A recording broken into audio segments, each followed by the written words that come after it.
ಮತ್ತು ವಿಶೇಷವಾಗಿ ರಾಮುಲುವರಿಗೆ ಏನಿವತ್ತು ಆ ಥರದ ಘಟನೆ ಆಗಿದೆ, ನಮಗೆಲ್ಲರಿಗೂ ಕೂಡ ಭಾಳ ಮನಸ್ಸಿಗೆ ಅದ್ರ ಬಗ್ಗೆ ಹಸಿಯಾಗಿದೆ, ನೋವಾಗಿದೆ. ಯಾಕಂದರೆ ಒಬ್ಬರು ಲೀಡರ್ ಆಗಿರ್ತಕ್ಕಂಥವ್ರನ್ನ, ಪಕ್ಷಕ್ಕೆ ನಿಷ್ಠೆ ಇರ್ತಕ್ಕಂಥವ್ರಿಗೆ ಈ ಥರ ಆಗಬಾರ್ದಿತ್ತು ಅಂಥೇಳಿ, ಮತ್ತು ಯಾರಿಗೇ ಆದರೂ ಕೂಡ ಮನಸ್ಸಿಗೆ ನೋವು ಆಗಬಾರ್ದಿತ್ತು ಅಂಥೇಳಿ ನಾನು ಭಾವಿಸ್ತೀನಿ. ಹಾಗಾಗಿ ನಾವೆಲ್ಲರೂ ಕೂಡ ರಾಮುಲುವರ ಜೊತೆಗೆ ಇದ್ದೀವಿ. ಮತ್ತು ಈ ಥರದ ಸಂದರ್ಭದಲ್ಲಿ ಯಾರೇ ನಾಯಕರುಗಳು ಕೂಡ ಒಳಗಡೆಗೆ 4 ಗೋಡೆ ಆಗಿರ್ತಕ್ಕಂಥದ್ದು, ಹೊರಗಡೆ ಬರದೇ ಇರತಕ್ಕಂಥ ರೀತಿಯಲ್ಲಿ ನೋಡ್ಕೊಳ್ಬೇಕಾಗಿರ್ತಕ್ಕಂಥ ಜವಾಬ್ದಾರಿನೂ ಕೂಡ ಆರ್ಗನೈಸೇಷನ್ ಮಾಡಿದವ್ರಿಗೆ ಇದೆ ಅಂತ ಹೇಳಿ ಕೂಡ ನಾನು ಭಾವಿಸ್ತೀನಿ. ಅದನ್ನು ಆದಷ್ಟು ಅದನ್ನು 4 ಗೋಡೆ ಮಧ್ಯೆ ಚರ್ಚೆ ಆಗಿರ್ತಕ್ಕಂಥದ್ದನ್ನ 4 ಗೋಡೆ ಮಧ್ಯೆ ಇಟ್ಕೊಳ್ಬೇಕಾಗಿರ್ತಕ್ಕಂಥ ಜವಾಬ್ದಾರಿಗಳು ಇದ್ದಾವೆ ಅಂತ ಹೇಳಿ ಕೂಡ ನಾನು ಭಾವಿಸ್ತೀನಿ. ಇಷ್ಟು. ಮತ್ತು ನಿನ್ನೆ ದಾವಣಗೆರೆಯಲ್ಲಿ ಕೆಲವೆಲ್ಲವೂ ಕೂಡ ಬೆಳವಣಿಗೆಗಳು ಆಗೋಗಿದ್ದಾವೆ.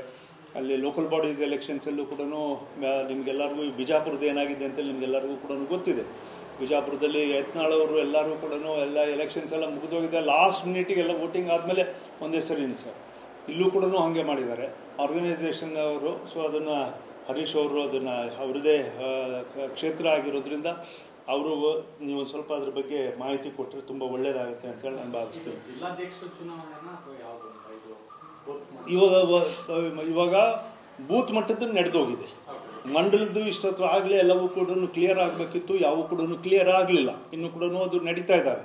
ಬಟ್ ಅಷ್ಟರೊಳಗೇನೆ ಇನ್ನೂ ಕೂಡ ಇದೆಲ್ಲವೂ ಆಗ್ತಿದ್ದಾಗೇ 50%, 51% ಆಗಿರ್ತಕ್ಕಂಥ ಜಿಲ್ಲೆಗಳು ಎಲ್ಲವೂ ಕೂಡ ನಾನು ಅನೌನ್ಸ್ ಮಾಡ್ತೀನಿ ಅಂತ ಹೇಳ್ಬಿಟ್ಟು ಅನೌನ್ಸ್ ಮಾಡ್ಕೊಳ್ಳೋಕ್ಕಿಂತ ಇದು ಎಲ್ಲವೂ ಕೂಡ ಒಂದು ಡಿಸ್ಟ್ರಿಕ್ಟ್ ಅಂದಮೇಲೆ ಅಕ್ಕಪಕ್ಕ ಡಿಸ್ಟ್ರಿಕ್ಟಿಗೆ ಮತ್ತು ರಾಜ್ಯಕ್ಕೂ ಕೂಡ ವ್ಯಾಪ್ತಿನಲ್ಲಿರ್ತದೆ. ಹಾಗಾಗಿ ಎಲ್ಲದನ್ನು ಕೂಡ ಎಲ್ಲ ಜಿಲ್ಲೆಗಳನ್ನು ಕೂಡೀಕರಿಸಿ ಒಂದು ಸ್ಟ್ಯಾಂಡನ್ನ ಸ್ಟೇಟ್ ಲೀಡರ್ಸ್ಗಳು ಮತ್ತು ಇದೆಲ್ಲದನ್ನು ಕೂಡ ಕೂತು ಮಾತಾಡಿದರೆ ಒಂದು ಕನ್ಸೆನ್ಸಸ್ ಬರ್ತದೆ, ಒಂದು ಒಮ್ಮತ ಬರ್ತದೆ, ಎಲ್ಲೂ ಕೂಡ ಮನಸ್ತಾಪಗಳು ಇರೋದಿಲ್ಲ ಮತ್ತು ಕಾರ್ಯಕರ್ತರಿಗೆ ಒಂದೇ ಮನಸ್ಸಿನಿಂದ ಹೋಗೋದಕ್ಕೆ ಸಾಧ್ಯ ಆಗುತ್ತೆ ಅನ್ನೋ ದೃಷ್ಟಿಯಿಂದ ಈ ಮಾತನಾಡಿ.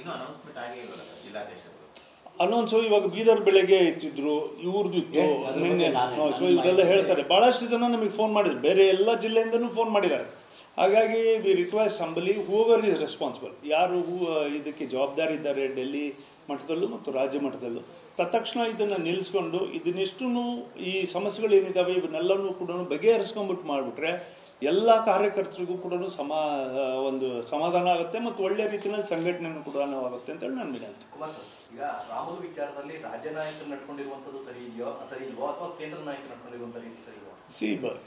ಈ ಥರ ವಿಚಾರ ಯಾರೇ ಒಂದೊಂದ್ಸರಿ ಎಲೆಕ್ಷನ್ಸಲ್ಲಿ ಹೀಗೆ ಆಗುತ್ತೆ, ಹೀಗೆ ಮಾಡ್ತೀವಿ ಅಂತಕ್ಕಂಥದ್ದು ಹೇಳೋದಕ್ಕೆ ಸಾಧ್ಯ ಆಗಲ್ಲ. ರಿಸಲ್ಟ್ ಬಂದ ಮೇಲೆ ನಾವು ಹೇಳಕ್ಕೆ ಶುರು ಮಾಡ್ತೀವಿ, ಇವರಿಂದ ತಪ್ಪಾಯಿತು ಅಂತ ಹೇಳಕ್ಕೆ ಶುರು ಮಾಡ್ತೀವಿ. ಸೊ ಈ ಚರ್ಚೆಗಳೇನಿದಾವಲ್ಲ, ಈ ಒಂದು ಮಂಥನ ಮಾಡ್ತಕ್ಕಂಥದ್ದು, ಇವನ್ನೆಲ್ಲವನ್ನು ಕೂಡ ಒಂದು ಸರಿನಾ ತಪ್ಪ ಅಂತ ತೂಗ್ತಕ್ಕಂಥದ್ದು ಏನಿದ್ದಾವೆ, ಇವು 4 ಗೋಡೆ ಮಧ್ಯೆ ಆಗಬೇಕು. ಅದನ್ನು ಹೊರಗಡೆ ತರ್ತಾ ಇದ್ದಾಗ ಯಾರು ತಪ್ಪು ಯಾರು ಸರಿ ಅಂತೇಳಿ ತೂಗೋದಕ್ಕೆ ಆಗೋದಿಲ್ಲ. ಕೇಂದ್ರ ರಾಜ್ಯದ್ದಲ್ಲ, ಇದಕ್ಕೆ ಮಧ್ಯದಲ್ಲಿ ಸಿಗಾಕೊಳ್ಳೋರು ಯಾರು ಅಂದರೆ ಕಾರ್ಯಕರ್ತರು ಮತ್ತು ಮುಖಂಡರುಗಳು ಸಿಗಾಕೊಳ್ಳೋಕೆ ಶುರು ಮಾಡ್ತಾರೆ. ಅದು ಆಗೋದಕ್ಕೆ ಬಿಡಬಾರ್ದು ಅಂತೇಳಿ ತಪ್ಪು ಸರಿ ತೂಗೋದಕ್ಕೆ ನಾನು ಇಲ್ಲಿ ಕೂತಿಲ್ಲ, ಮತ್ತು ಅದ್ರ ಬಗ್ಗೆ ಚರ್ಚೆ ಮಾಡೋದಕ್ಕೂ ನಾನು ಹೊರಟಿಲ್ಲ. ಹಾಗಾಗಿ ಆ ಜಾಗದಲ್ಲಿ ಎಲ್ಲಿ ಕೂತಿದ್ರೋ ಅಲ್ಲೇ ಅದು ಬಗೆಹರಿಸ್ಕೋಬೇಕಿತ್ತು, ಅಲ್ಲೇ ಉತ್ತರ ಸಿಗಬೇಕು ಅನ್ನೋದು ನನ್ನ